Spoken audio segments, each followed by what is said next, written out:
Good morning मित्रांनो, शुभ सकाळ सगळ्यांना. आजचा दिवस खूप खास आहे, कारण आज पहिल्यांदाच मुलांना घेऊन कोकण ट्रिपला निघालेली आहे. पहिल्यांदाच म्हणजे मी बऱ्याचदा गेलेली आहे, पण लहान मुलांना घेऊन पहिल्यांदाच चाललेली आहे. निघालोत फक्त बहिणीची मुलं, माझी एक मैत्रीण म्हणजे आमची कविता आणि तिचा मुलगा.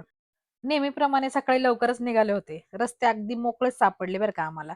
हवा एकदम मस्त होती आणि मुलांचा उत्साह तर फारच वेगळ्या लेव्हलला गेला होता. गाडीत हसणं, गाणी आणि प्रश्नच प्रश्न. "माऊ बीच कधी येणार आहे? समुद्र कसा असतो? आणि पाणी खारट असतं का गं?" रस्ता जसजसा पुढे जात होता, तसतशी झाडं, डोंगर, छोट्या गावांची मज्जा दिसायला लागली. आणि मग तो क्षण आला.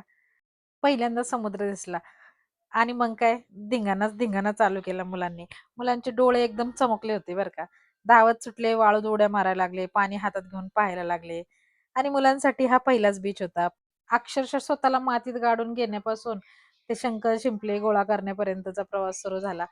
एवढी छान मज्जा मस्ती करत होते मुलं आणि त्यांच्या चेहऱ्यावरचा आनंद बघून एक वेगळंच सुख वाटत होतं. मुलांच्या चेहऱ्यावरचा आनंद बघण्यात एक वेगळीच गंमत आहे बरं का मित्रांनो. आपण तर नेहमीच आनंदी होत असतो, बाहेर जाऊन फिरत असतो. पण या लहानग्यांना, चिमुकल्यांना फिरवण्यात खूप खूप वेगळी मज्जा आहे. खूप भारी वाटत होतं. एवढी सगळी मज्जा मस्ती केल्यानंतर पोटात होणारी गुडगुड शांत करण्यासाठी आम्ही जवळच असणाऱ्या एका हॉटेलमध्ये गेलो आणि मस्त गरमागरम मोदकावर ताव मारला. सोबतच मस्त खेकडे, माशाचं कालवण, फ्राय केलेले मासे हे सगळं खाऊन झाल्यावर सोलकढी पिऊन तृप्तीचा ढेकर दिला.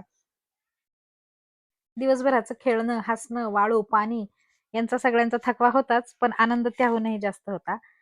ही ट्रिप फक्त फिरणं नाहीच, तर मुलांसाठी एक आठवण आणि आमच्यासाठी एक सुंदर अनुभव घेऊन जात आहोत. चलो बाय बाय.